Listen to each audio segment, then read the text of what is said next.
Welcome to Senior Living Marketing Perspectives. I'm Debbie Howard, co-founder and CEO of Senior Living Smart.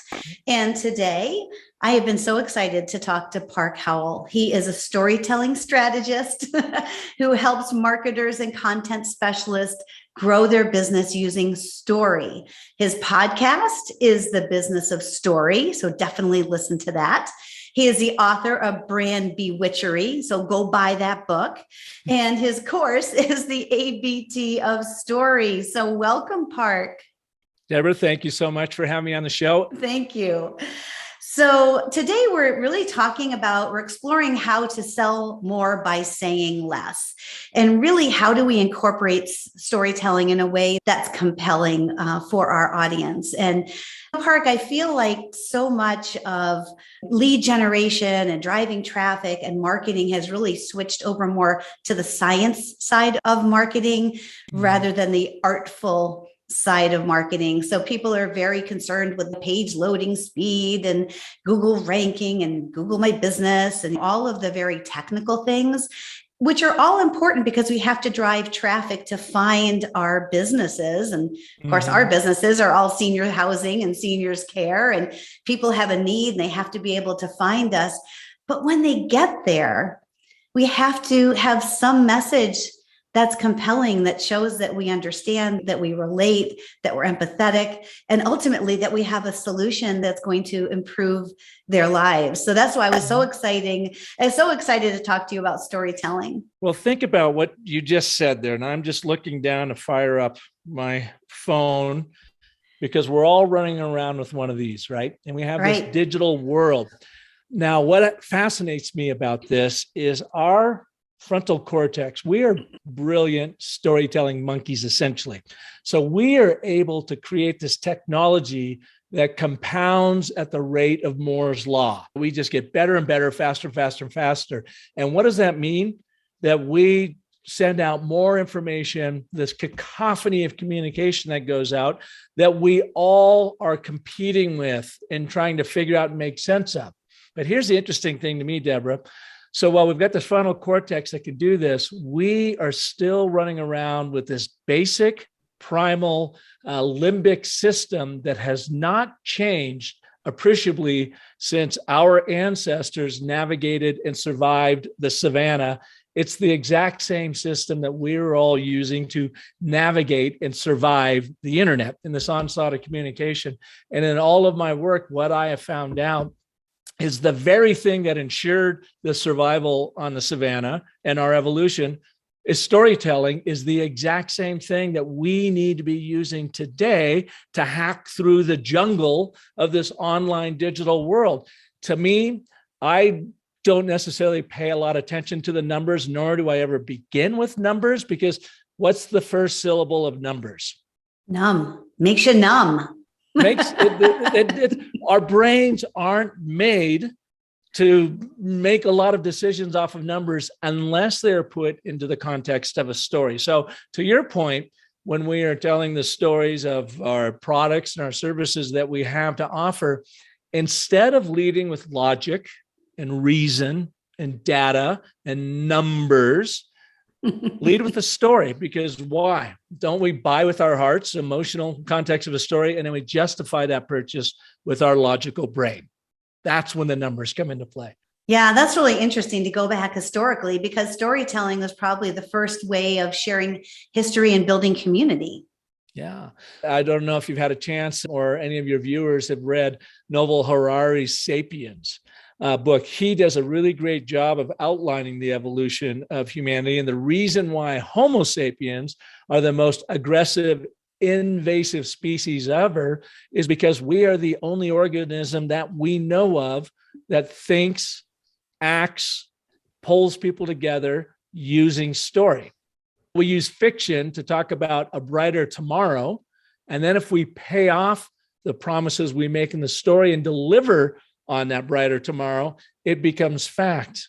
You build trust, and then you just continue that story with the people around you. Yeah, and I think so much of what we do is very similar to some degree. Seniors housing and care can seem, as you visit website and brand to brand, as a commodity. Okay, everybody offers meals and transportation, and we're all doing all these wonderful things. And so how do you differentiate?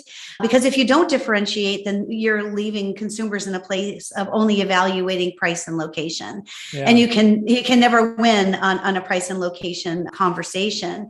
So let's talk a little bit about seniors housing in general, because there are some nuances about selling what we sell. One being that it's a product that consumers don't have a lot of familiarity with how to buy.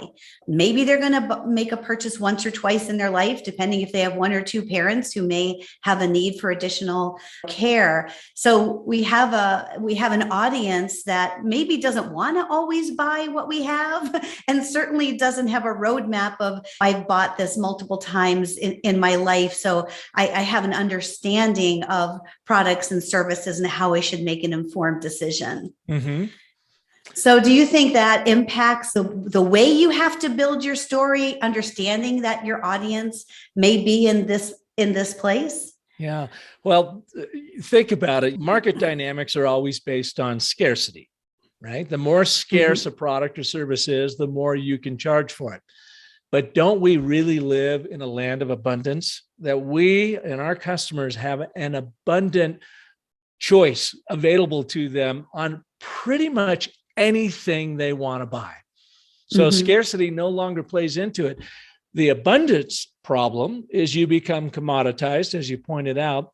And the only way to raise yourself out of that primordial muck of commoditization where the low price leader wins is through the power of an emotional story that can get that Homo sapien, that prospect or customer sitting across from you, picturing it, feeling it. Stories light up the theater of the mind. So now we are experiencing what it may be like to have mom or dad, come into your care, have me as a guardian dealing with your administration while they're in care. And oh, by the way, this decision is being made under, typically really tough, stressful times. I know our father, he passed away at 91, but the last 5 years of his life, he battled Alzheimer's. And my mother was a nurse forever, and she looked after him as long as she possibly could. And then the last 2 years, we had to find a home up in Seattle, Washington, a little town north of Seattle called Bothell, Washington. And we ended up at Sunset. And we were Sunrise. All right. we were fortunate in one aspect, and that was a few years before that, my wife's mom, Marge, was struck by Alzheimer's as well down here in Arizona where I live. And Michelle and her sisters went and they shopped, of course, all different places. And it was a little bit like too hot, too cold, too small, too stuffy. They're mean. They didn't seem to be on top of it. This is the stuff. They weren't talking about how many floors it was. They weren't even talking necessarily about the expense of it because they all roughly cost the same. They weren't looking at the data as much as they were the drama. Who are the people? What does it look like? And they found Sunrise out in Chandler, and she was very happy there. And they took exceptionally good care of her. So when my siblings up in Seattle made that decision, we had already been through the story of Sunrise down here. And I said, I can only tell you we had a good experience here. I am hoping and assuming the brand will deliver on that up in Seattle. And we were fortunate. They pretty much did through the 2 years of our lives, but now it was affecting us. And it's just a much deeper impact when it's your own parent going through it. So. Yes, absolutely. And I think that was unusual that you did have kind of a brand experience, because I would say in general for senior living, so much it's a fairly new industry and it's still very fragmented. There are a few kind of national brands and publicly traded companies, but for the most part, we're dominated by smaller operators that really don't have the scale of brand. And because you're not looking for this product over and over and over again, it's not like I know that I'm going to buy Tide and Hellman's because that's what my mom used. And I have those brands because I grew up with them and I had familiarity and we already had trust. And if my mom picked them, they had to be good kind of thing.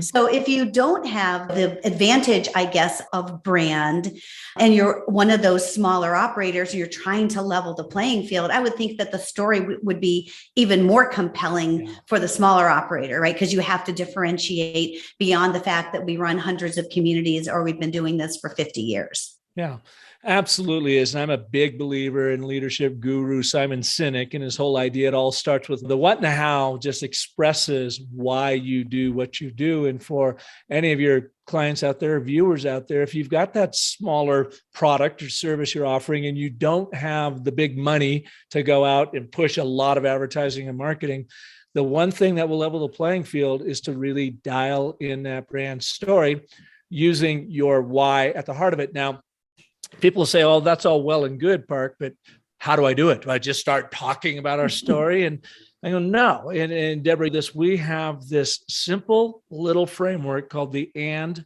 but, and therefore. And I came about it from the complex world of storytelling, trying to understand it, trying to teach it and coach it in my brands. And we had a lot of success with it.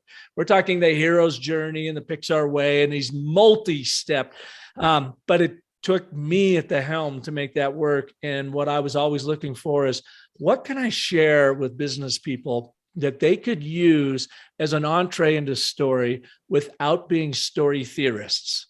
What could they use almost like the silver bullet to story? And I was fortunate. I met Dr. Randy Olson just over 10 years ago, Harvard PhD evolutionary biologist. So he understands something about our organisms and how we act and why we do what we do.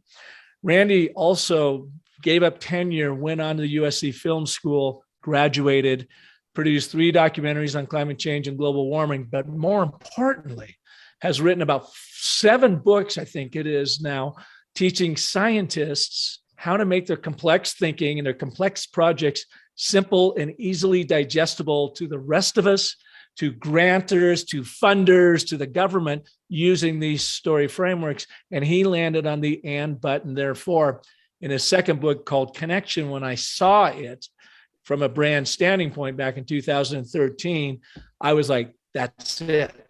Yeah. That's what we're looking for, to take a complex story in the branding world and simplify it. And Randy and I worked together ever since, and he still teaches it in the science world. I teach it in the business world. And that's what I'm so excited about sharing with your viewers and listeners today, is using this concept of and, but, therefore in all of your communication. Wonderful. Well, let's jump right in. Let's start with the and. How do we create an agreement with the audience? All right. So let me quickly unpack what the and, but, and therefore is. It uses the 3 forces of story of agreement, which is like act 1, setting the stage, but is the contradiction, the conflict or the problem. Now we're squarely into act 2, where all the action, adventure, the car chases, the explosions take place. And then the therefore is the solution. It's act 3. Why this works so well is because our cause and effect, pattern-seeking limbic brain that we talked about earlier, our fight or flight subconscious that is constantly worrying in the background to figure out what we should be doing next, loves this form, this 3 forces of story: agreement, contradiction, consequence. What agreement is that statement of agreement is the and statement. And here's the best way to explain it is you want to start with your audience. What do they want? And why is it important to them? But is now the contradiction. Why don't they have that? Therefore, you are the resolution. How are you there to help your audience get what they want? Now, what this does is it takes you out of the center of the story. And that's the real crusher here for most people. I got to tell you, your brand, your product and service, even you are not the center of the story. The center of the story is your audience, your customer, your prospect. They are the hero in this journey. You have to understand what they want and why they want it, and appreciate what's at stake for them in getting it. But then you have to empathize why they don't currently have it.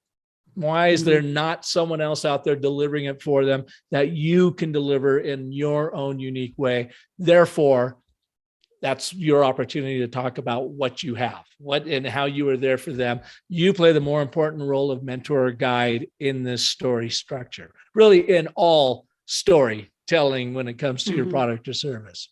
Yeah, we often battle that. We have clients that just want to lead with their brand, like why they're so great, why you should choose us. We're the answer to all of your solution, all your problems. There's a place for brand. It's just not always at the beginning, because at the beginning, it first of all has to be about the audience. You got resolution. Yeah, your brand is the resolution. Right, right. So in structuring that, I'm just thinking about some of the nuances of our industry is that we have the adult child as an audience, and then we're more and more seeing the older adult being comfortable with technology and doing some level of research on their own. And I think with baby boomers, we're going to see even more of that. Baby boomers taking the lead and not having their kids take the lead. Yeah. So is there anything different that we have to think about as we're constructing our ABT framework? Do we need to have two messages, one for the adult child and one for the older adult? Or is there a way to bring those messages together? Is there enough at the core need that aligns both of those audiences that we feel like we can create one statement? So here's what we've learned, and it's through the 10 years of working alongside Dr. Olson. We have taught 170 hours of and but and therefore training to scientists since COVID hit. So in all of that, it's all been virtual, and we have trained up now a couple thousand of them using this framework, and we've learned a lot in the process. And then, of course, I'm transferring it over to the business world. So the first thing is, as we talked about already, your audience is the center of the story. The second most important thing about this hand button, therefore, is a singular narrative. So while you might have 2 or 3 or 4 different audiences you're talking to, I want you to write an ABT for each audience. And depending on who is sitting across from you, or who is reading your ad, or who you are targeting in your social media, your ABT is going to be specific to them. So if it is the adult child, what's at stake for them? And it might be, I'm just going to completely wing this now, so I could butcher it. Yeah. I really want to show you more of the form than the absolute content. If I'm writing something to an adult child, you have been raised in an amazing family, and you want only the best for the golden years of your mom, period. But you've been looking at senior care housing and have not found the caring that is unique to the way you were raised. Therefore, come on over to the Howell house, for lack of a better term, we will walk through our 10-point assessment program to understand if we are the right facility for you and your loved one. When we're all said and done, you will have a better picture as to what's available to you and your family. So again, just a quick, here's what you want, and here's why it's important. But now let's connect with them on their terms. But it's frustrating because you haven't found the caring residents you had hoped for. Now, where do I turn? Therefore, come on in, let's sit down and talk, and let's go through our unique assessment to see if we are right for you. So it leaves that door open, but it says we want to take the time to really understand. And you know what? Maybe your mom isn't someone we actually want here. Maybe she won't fit in with our community. We all want to know that in advance, don't we? So that it's good for everybody. So it works on both sides of the coin, but we're being honest about it. We're being authentic about it.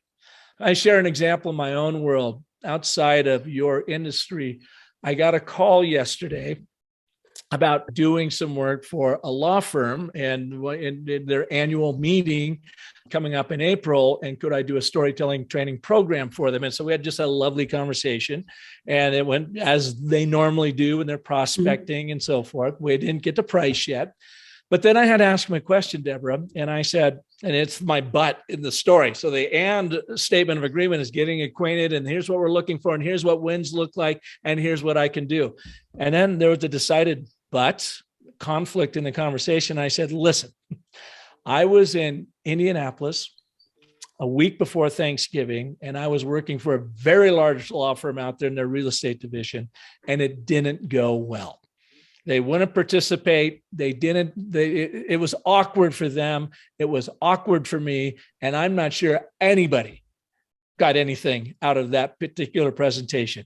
If you feel you have those same kinds of attorneys in your world, then maybe me or maybe my program is not right for you. And then they were quickly like, no, you know what? We have this great culture and they're fun and they're open to things and whatever. And so, no, we think it would work really well.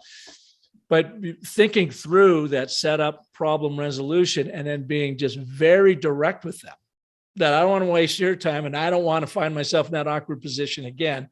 What do you think is the best way to go? And it builds trust. It's authentic. And even if at that point they said, no, you're not right for us, guess what? We saved everybody a lot of time and anguish and money in that exercise. That's the power of the ABT. Yeah, it sounds like being authentic is just a pattern interrupt. It just stops people in their tracks and kind of goes, Isn't that sad? That was not what I was expecting at all.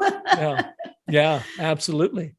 And so if we were going to take ABT and break it down for the older adult, maybe looking on behalf of themselves, and maybe they're looking more for active adult or independent living, or even if they're looking for assisted living, it would come across a little bit differently. You understand that maybe at this point in life, it'd be great to have a more supportive environment, more services and amenities, but you don't want to give up your freedom and choice and independence. Therefore, you really need to find a place that will allow you to keep all the things that are wonderful about your life and add in some additional services and amenities, that may be beneficial at this stage of life. I'm just winging it too. That's beautiful. But is that kind of along the same lines? It is. So if we have rule number one, your audience is at the center of the story. Rule number two, you're always working with a singular narrative. You don't have two people, two different audiences, two different problems. It's always one thing. Then I think the third thing is, as you are writing these, first start with the problem as you write down your ABT, and then go and layer on top of it that statement of agreement. What I want people to get out of their minds is, so many times in sales and marketing, you're taught, hit them over the head with the problem right up top. We have learned that is not what the Homo sapien brain likes. It actually wants to paint a brighter, more aspirational picture at the beginning and getting you nodding, saying, yes, that's what I want. Or you were close, I actually want this. Awesome. Then you insert the problem. If you begin with the problem, you start with a but statement, you can set up an adversarial relationship with your audience, because they may fold their arms at that point and say, that's not my problem at all. You don't get me. What the hell? But if you start with, here's what you're looking for, and this is why it's important to you, you can either clarify that's exactly what they're looking for, or at least you're validating their position, and then you insert the problem. So now let me jump over to your example. Let me use an example of my mother. Yeah. She is up in Seattle, will be 97 in 2 months. She is amazing. And she still lives at home. The same 12 acres that they raised, she and my dad raised us 7 kids on, she is still there. There was a lovely assisted living place down near her that she loved. In fact, she and her girlfriends would go down and play cards there every Thursday afternoon, which was a brilliant marketing tool because they got used to the staff down there, and very active adult lifestyle, even for what is soon to be a 97-year-old woman who is very with it. She's just as sharp can be. So here would be her ABT, right at the end of 2019, beginning 2020, when she was seriously considering moving down there because of the community and the camaraderie of being around all these lovely people. I have been going to XYZ community for the past 15 years and playing cards, and really could see it as my future home because of the lovely people that are there. But COVID scares the hell out of me. Mm-hmm. Therefore, I'm going to stay right here where I live and hope for the best. Well, hope for the best. She has lots of company that comes through there. It was a blessing for us as a family because she was not around a lot of people. She still plays cards with her 5 primary girlfriends every Wednesday. They get together at one of their houses. God bless them. And she's still living this, great lifestyle. But it was the COVID thing. Now that was out of everybody's control. But now you got serious contradiction in your story. And I'm sure a lot of your customers are dealing with that. But that's another very true example of the and but and therefore. And if that's the case and you're dealing with that with your own community, then what's your answer to that? How are you combating COVID? How are you communicating the cleanliness and the hygiene and the whatever in your community to make sure that everyone feels good and feels safe and feels protected in your walls? That's such a great example. Thank you for bringing up COVID, because when I go on to a lot of senior living websites, I only say websites rather than social or paid, just because, 90% of all your prospects are going to visit your website at some point in their decision journey. So it's an important place to get the messaging. I noticed that most of the ones I look at have exactly the same message that they did pre-COVID. There was zero change in the message. And it just strikes me as that's one of the reasons I thought the timing of having you on is so important, because I think it's a good time to reconsider, are we being authentic if we haven't in some way acknowledged that the world has changed and that maybe we're less selling services, amenities, and socialization than safety, security, supply chain, creating an environment where we, in some states, have been able to create a bubble around the community where no one is in or out without being vaccinated, and being able to make that value proposition to quell those kinds of fears. But it just surprises me. I don't know if you've seen that in other industries as well, but still come here to live, your best life, live your best life, or best years are ahead, but there's absolutely no mention about COVID anywhere in the copy. Yeah. First and foremost, I give them a little bit of a hall pass because they are in the trenches day in and day out operating. A lot of them aren't web whizzes, and it's hard to write this copy and content, and they may not have the budgets to go and bring people in. Plus, because we are all dealing with pandemic brain, whether we've had COVID or not, think about the existential threat of COVID over the last 2+ years that doesn't seem to be going away. So again, this limbic system that helped us navigate and survive the savannah is on super overpower mode. Do I go? Do I not go? Do I wear a mask? Do I not wear a mask? Is this a super spreader? Is it a not? Do I get vaxxed? Do I not get vaxxed? Can I trust this? It's burning up all of these calories and energy that takes away from our frontal cortex, our executive functioning, that may stop, take a breath, and make some of those decisions you're talking about there. So it's hard right now, but you make a very good point that we need to address that COVID elephant in the room. And when you do, you are going to build trust with your audience, saying, look, they're talking about it. It's something that is foremost on all of our minds. And how do you, particular community, deal with it? What happens when my father on Alzheimer's is now put in, he's got a week to go? Do I get to come in and see him? How are you going to handle that? Do I get to still come and take him out on walks? My dad loved ice cream. So I let one of my very last visits with him as I took him to Dairy Queen. And we went down and we sat there and we had the greatest time eating ice cream together. He remembered me still, and he loved that ice cream. It was one of the last times I saw him. Are you going to let me take Dad to ice cream? Now, we all want to know this, what's going on. And then, oh, by the way, how protected is he in there? Knowing he doesn't have a lot of time left, but it's still top of mind. So it's a very delicate situation, obviously, and yet it's a situation that is hitting all of us over upside the head with a 12-pound sledge that we just got to communicate and talk about. Yeah, it's hard because things are still changing. So what you write today may be irrelevant tomorrow because a CDC guideline has changed or the state has come in with different regulations. And I think it's something that we just need to somehow address and be authentic about in order to build that trust. And I think the fear is that one person's positive ABT in really expressing all of the safety measures and protocols that they've put into place may be a negative to somebody who's really against those protocols. But that's all right. Then they're probably not your customer. Yeah. They're raised in hell because they don't believe or their kids don't believe in your protocol. That's just going to be disruptive for everybody. So here's the one opportunity I think that's out there. And it just occurred to me as you were saying that, Deborah. So there are so many different stories being told on all sides of the COVID issue. It's hard to get our arms around what it really means. And I think that's fair for those that don't want to take the vax. Hey, man, they've got their own reasons going. They do their own research and whatever.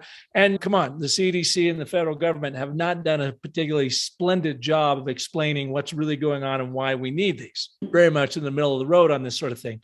Here's an opportunity for senior care communities to really do their research and say, we know that there's a lot of different stories coming at you. Here's our belief. Here's what we back it up with. And here is how we show up every day in protecting your family and your friends, your loved one from this dreaded pandemic while still giving them a rewarding life that we can all enjoy. Now, to your point, there could be one home that is all vax 24/7. You can't get in here. That's our rules. And that's what we believe. And you got to respect that belief. And they're going to attract that particular audience. There can be a middle of the road one that said, we really prefer you to be vaxxed, but if you're not, we're going to ask you to do this, and go through this. There could be the other side. We don't care about vaxes. We don't, and so we do this. It could be any nuance in there. But here's an opportunity for a community to really start separating themselves.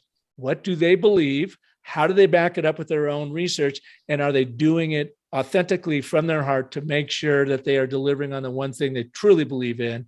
And that is a wonderful, caring, and safe community for that person to live out the rest of their life in. Yeah. That's a great point.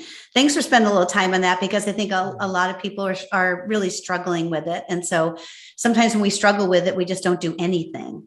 And instead of taking the time to be thoughtful and to say, how do we want to position this and what's the right messaging for our community or our brand? Yeah. Another question, and this is the selfish part of podcasts, because the selfish part of podcasts is I get people like you, and I get to ask you all kinds of questions to help inform me.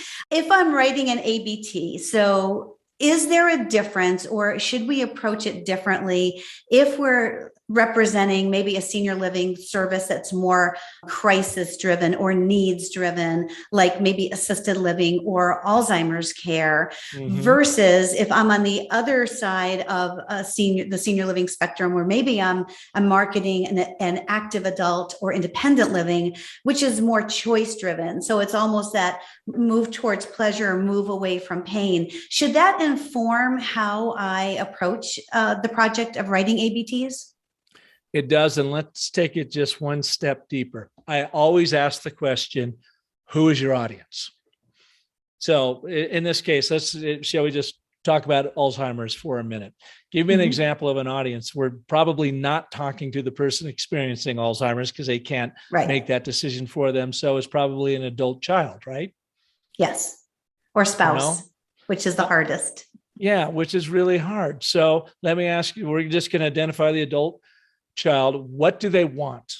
So for their loved one, they want safety, security, and a wonderful, still fulfilling lifestyle. They want their loved one to still be seen, be heard, be advocated for. They want them to have an amazing experience where they can still enjoy all of those things in life that have fulfilled them and been purposeful for them. But they would just want them to be in an environment that has the increased level of safety, security, and socialization than they can get at home. Okay, so we're covering a lot of things there. Good. This is a great example. What we start ending up with here are a number of different narratives. Is this narrative about safety ultimately? Is this narrative about security ultimately? Is this narrative about fulfillment ultimately? So you can have those sprinkled throughout, but I want us to focus on one narrative for this ABT. So we know we're talking to the adult child of an Alzheimer's, someone who's struck with Alzheimer's. So in this case, what are you going to put at the top of the list? Safety, security, or fulfillment? I think I'd do safety. And when you say safety, is it safety from themselves, not wandering off and not hurting themselves and that sort of thing, versus safety from COVID? Or yeah, I would say just that they're safe in terms of they're not going to wander. They're not going to mix up their medication. They're not going to leave the stove on, fall down the basement stairs, all the things that, when your judgment is impaired, that tragic things can happen. Yeah. So I would put that right up top. I'm sorry to hear that your mother has Alzheimer's and you want the best place for her to live. Safety is right at the top of that. If we can deliver this safe environment, then she will live this more fulfilling life for the rest of her life. So we're able to get fulfillment in there, but now it's all framed under safety. But maybe you've looked around and felt like safety is not the highest priority for some of the other places you've seen. Now, I'm not about throwing other people under the bus at all. This is just what's coming out of my mind. As soon as it left my lips, I thought I probably wouldn't go there. But you're not able to provide the safety for her at home like she used to have because of her wandering, because of her mixing up of medications, because of this. Therefore, at our home, we place safety for your loved one, number one. And in doing so, we do da-da-da-da-da-da. Now, it may sound redundant to you. Gosh, Park, you started with safety in that first line, but you don't have safety, and therefore we're going to give you safety. Yes, our limbic system loves that stuff. Don't make me work for it. It's so interesting. Our brain makes up 2% of our body mass, yet it consumes 20% of our energy, 20% of our calories, and the majority of that is in our limbic system. Wondering, is this fight or flight situation? What do I got to do next? And it's being consumed by the pandemic as a good example of it. So when we use this setup problem resolution and we have this repetition, you want safety, but you don't currently have safety. Therefore, we're going to provide the ultimate safety. It goes, oh, Park's talking about safety. Awesome. Now let's take that same ABT and say you're talking to Dan, is adult child in there, and he really likes his place. And so he invites in his sister, Melody. I want you to come and meet Deborah over here. I really was impressed with the safety of what they do about safety. And then Melody might go, well, that's all well and good. I'm just assuming safety is table stakes. I want to know what kind of community, what kind of activities do they have going? So now all of a sudden, fulfillment becomes the story. So now we rewrite it. Hi, Melody. I'm so sorry to hear what's going on in your family. And I understand that your mom leads a very active life and fulfillment is like right at the top of it. But you feel like now she's locked in her home and she's not having the friends over as she used to. And it's just not, the way a fulfilling life you want your mom to live out. That's why we're so glad that you're here today, because I want to show you the 20 different programs we have, all geared around fulfilling the life of that senior, whether they like to play cards or crochet or mahjong or love plays and theater, or the piano player that comes in and plays ragtime every Wednesday, blah, blah, blah. I'm happy to share with you. So now you've got two different siblings in there. They have two different interests in your particular product. One's on safety. You have an ABT around that. One's on fulfillment. You have now moved that fulfillment up into the frame number one in your storytelling, but you still have a singular narrative that you're talking about. That's the power of the ABT.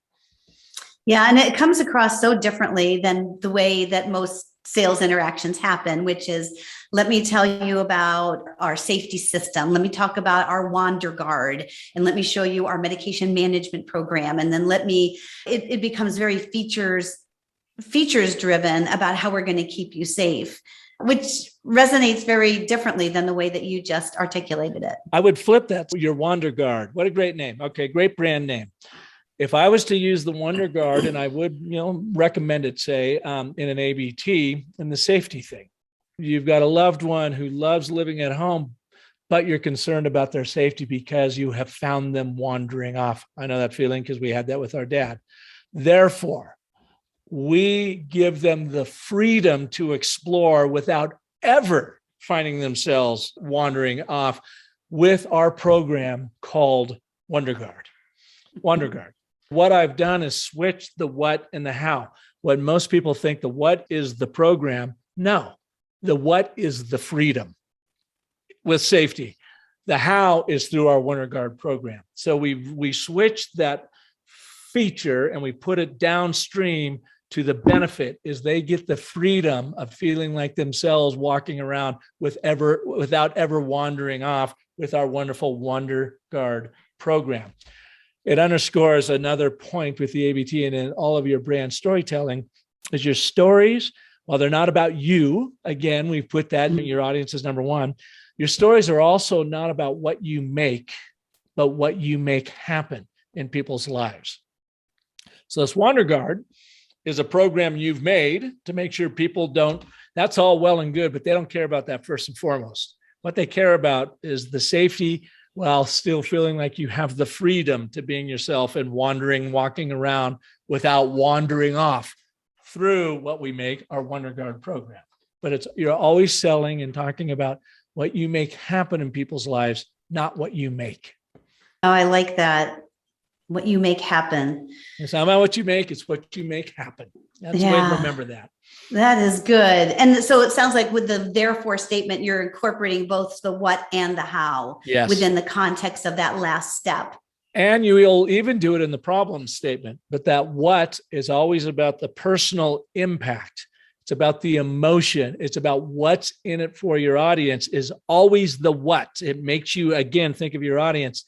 The how is your program, but they're not going to buy the how. They're going to buy the what, and then you're going to proof how you do that with your how. Okay.